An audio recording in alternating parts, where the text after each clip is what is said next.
Hey guys, welcome to my video.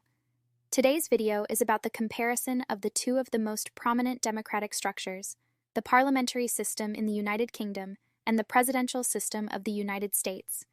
The parliamentary system boasts a long and fascinating legacy, with roots firmly planted in European history that limited the power of the monarchy and paved the way for a more representative form of government. The UK is a prime example, but many other countries around the world have adopted this system. On the other hand, the presidential system emerged from a different historical context, where the focus was on preventing a concentration of power like they saw in Europe. Here, the idea is to have clear divisions between the different branches of government, creating checks and balances. The United States remains a prime example of a presidential system in action. So far, we've covered the basics. Now, let's get into the nitty-gritty. In the next segment, we'll take a closer look at the inner workings of the UK's parliamentary system. Then, we'll switch gears and explore the US presidential system in detail. By the end of this video, you will be a whiz at how these two democratic powerhouses function. Let's begin by exploring the parliamentary system, exemplified by the United Kingdom. The United Kingdom operates under a parliamentary system, a complex dance between the executive, legislative, and, to a lesser extent, judicial branches. Now we will look at each branch while exploring how checks and balances are achieved. The UK's executive branch presents a unique structure. It features a hereditary monarch as head of state and a prime minister as head of government. The monarch, currently King Charles III, acts as a symbolic figurehead, representing the nation's unity and continuity. They hold limited formal power, primarily assenting to bills passed by Parliament and dissolving Parliament before elections. The true power within the executive branch lies with the Prime Minister. Chosen from the leader of the party holding a majority of seats in the House of Commons, the Prime Minister wields significant authority. They propose legislation, appoint government ministers, and set the overall direction of the government. However, this power is not absolute. The Prime Minister remains accountable to Parliament. They face the constant threat of a vote of no confidence, which, if lost, can trigger a new election. This vulnerability ensures the Prime Minister governs in accordance with the will of the elected representatives. After covering the executive, let's move to the legislative branch of the UK. The UK Parliament, the heart of British lawmaking, is a unique bicameral system. Let's take a closer look at its two houses. First, the elected House of Commons, which is the lower house, represents the people's voice. The House of Commons, directly elected by the people, holds the most significant power. 650 members are elected through a first-past-the-post system, where the candidate with the most votes in each constituency wins. The House of Commons debates and votes on proposed laws, bills, approves government budgets, and holds the executive branch accountable. Second, the appointed House of Lords, which is the upper house play as a chamber of experience. The House of Lords presents a more complex composition. It includes hereditary peers whose titles are passed down through generations, and life peers, appointed by the monarch on the advice of the Prime Minister. While the House of Lords can scrutinize and amend bills, its power is limited. It cannot block financial bills and has only delaying power on other legislation. This ensures the primacy of the elected House of Commons. This two-house system fosters a dynamic balance between the wisdom of experience and the will of the people. Now we discuss on the checks and balances in the UK parliamentary system. So how the UK achieves checks and balances. The UK's parliamentary system achieves checks and balances primarily through the relationship between the legislature and the executive. Let's closer look at three key mechanisms. First, vote of no confidence. Parliament can hold a vote of no confidence in the Prime Minister. If the vote passes, the Prime Minister must resign or call a new election. This threat keeps the Prime Minister accountable to Parliament and ensures their policies reflect the will of the elected representatives. Second, scrutiny through committees and debates. Parliamentary committees have the power to question and investigate government ministers. Parliament also holds regular debates where government policies are scrutinized. This constant oversight keeps the executive in check and prevents them from acting unilaterally. Third, no veto power for the Prime Minister. It's important to note that the UK system does not have a veto power. The Prime Minister cannot veto legislation passed by Parliament. This ensures that Parliament has the ultimate say in lawmaking. The UK's parliamentary system, while admired for its balance between leadership and accountability, faces challenges. One key hurdle arises when no party holds a clear majority in Parliament. This situation, known as a hung parliament, can lead to gridlock. In a hung parliament, passing legislation becomes a tightrope walk. If no party has a clear majority in Parliament, it can lead to gridlock. Passing legislation becomes difficult due to the need for compromise between different political factions. This can hinder the government's ability to function effectively. So it's all about the characteristics of the UK's parliamentary system. Next, we'll delve into the US presidential system and see how it compares. The United States functions under a presidential system, where the executive and legislative branches are separate and hold equal power. Firstly, let's delve into the executive branch, led by the president. The executive branch in the U.S. The U.S. president holds a unique position, serving as both head of state and head of government. This means they represent the nation abroad and oversee the day-to-day operations of the government domestically. This concentration of power allows for decisive action on national issues. The president sets the agenda for the executive branch, proposing laws, appointing key officials, and commanding the military. This broad range of authorities allows them to significantly shape national policy and the country's direction. However, the president's power isn't unlimited. The Constitution enforces a two-term limit, preventing them from serving indefinitely. This safeguard ensures a regular change of leadership and avoids concentrating power in one person for too long. Furthermore, the president is accountable to the legislative branch. The Constitution grants Congress the power of impeachment, which formally accuses a president of wrongdoing in office. The House of Representatives initiates this process by voting on articles of impeachment, similar to formal charges. If a majority vote approves, the Senate holds a trial overseen by the Chief Justice. A conviction and removal from office require a two-thirds majority vote in the Senate. Now let's describe the United States legislative branch. The U.S. legislative power lies with the bicameral Congress, the House and Senate. The House, directly elected by the people every 2 years, ensures representation proportional to population, 435 members. The Senate, designed for deliberation, has 2 members per state regardless of size, 100 members serving staggered 6-year terms. This staggered system ensures continuity within the legislative branch.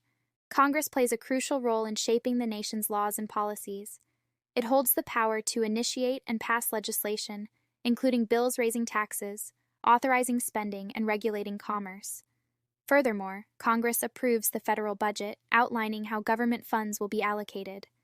This control over the purse strings grants Congress significant leverage over the executive branch, as the president relies on congressional appropriations to run the government. That is all from the U.S. legislative.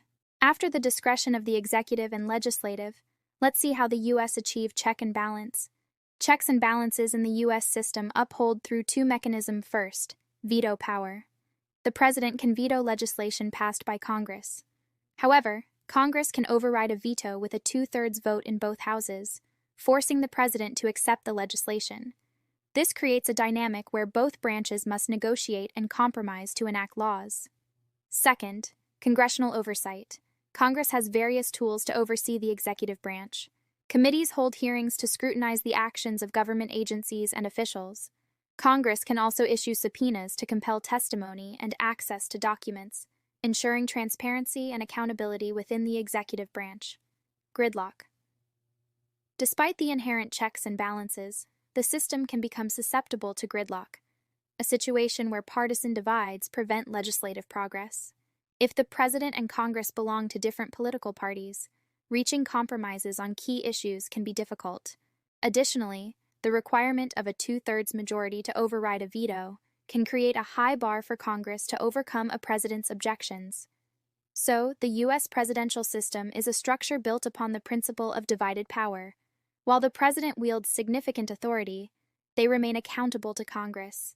Checks and balances ensure no single branch dominates, fostering a dynamic interplay between the executive and legislative branches.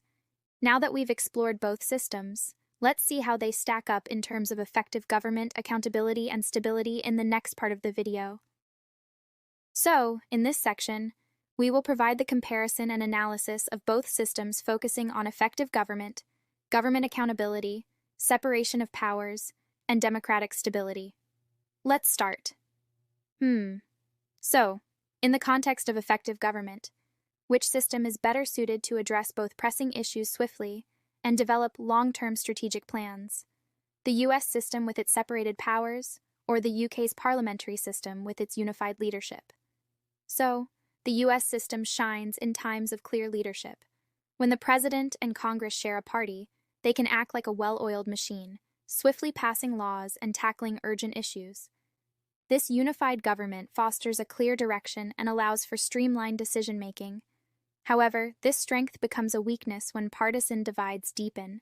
Divided government with a president and Congress from opposing parties can lead to gridlock. Political gridlock, like a traffic jam, stalls progress and hinders the government's ability to function effectively. The UK parliamentary system offers a different approach. With a prime minister directly chosen from the majority party in parliament, they can be more responsive to immediate needs. When a party holds a strong majority, the prime minister can push through their agenda with relative ease, allowing for swift action on pressing matters. However, this focus on responsiveness can come at a cost. Knowing their term may be limited, prime ministers might prioritize short-term wins over long-term strategic planning. This can lead to a lack of vision and a focus on policies that appeal to voters in the immediate future, potentially neglecting long-term national interests. Now move to government accountability. When it comes to holding government officials accountable, which system offers a more effective mechanism? The US system's impeachment process with its high bar for conviction, or the UK system's vote of no confidence that can trigger immediate removal? So, both systems incorporate mechanisms to ensure government accountability. The US system relies on the complex process of impeachment. While this serves as a powerful check on presidential power, the high bar for conviction, two-thirds majority in the Senate, can render it a cumbersome and rarely used tool. This can leave a president who has potentially abused their power relatively unscathed. The UK system offers a more direct approach through votes of no confidence. If the Prime Minister loses the confidence of the House of Commons, they are forced to resign or call a new election. This constant threat ensures the Prime Minister remains accountable to Parliament and acts in accordance with its will. However, this system can create some uncertainty. A Prime Minister facing a potential vote of no confidence might prioritize appeasing their party over pursuing a long-term vision for the nation. The potential for frequent leadership changes can also disrupt policy continuity. Now let's shift to compare on the separation of powers. To prevent abuse of power, which system offers a more effective approach? The US system with its strong separation of powers that can lead to gridlock, or the UK system's more flexible structure with a fused executive and legislature that risks power imbalances? To begin with, the US system. It emphasizes a strong separation of powers with robust checks and balances. The president's veto power acts as a check on congressional overreach, while Congress can hold the president accountable through oversight hearings and the power of the purse. This system prevents any single branch from becoming too powerful and reduces the risk of abuse. However, these checks and balances can also lead to gridlock, particularly when political divisions exist. The requirement for a two-thirds majority to override a veto creates a high bar for Congress to overcome presidential objections. The UK system offers a more flexible structure with a fused executive and legislature. This allows for closer collaboration between the branches and avoids some of the gridlock issues prevalent in the US system. However, this flexibility can also lead to an imbalance of power. If the Prime Minister's party holds a strong majority, they may have significant control over Parliament, potentially reducing opportunities for meaningful debate and scrutiny. Move to the last point is to compare on democratic stability. Which system promotes greater democratic stability? The US system with fixed terms for the President and Congress, even during periods of low approval, or the UK system where leadership changes can occur through votes of no confidence, potentially leading to periods of uncertainty. So, the US system promotes stability through fixed terms for both the President and Congress.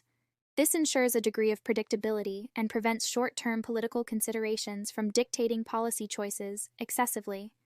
However, this system can also lead to situations where a president or Congress with low approval ratings is forced to remain in office until the next election. While the UK system offers a different kind of stability, through its focus on maintaining the confidence of Parliament. The Prime Minister remains in office as long as they retain the support of the House of Commons. However, this can also lead to a degree of uncertainty. The possibility of leadership changes through votes of no confidence can create periods of political instability, particularly if no party holds a clear majority in Parliament.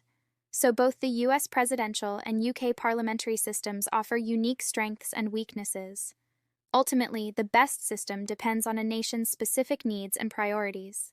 While each system offers valuable lessons for effective governance, the key lies in striking a balance between decisive action, accountability, and long-term stability.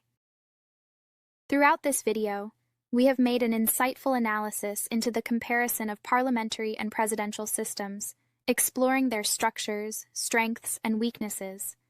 Now let's wrap up our key findings, particularly when it comes to fostering effective government. There's no single answer to which system is inherently better. The best system depends on a country's historical context and specific needs.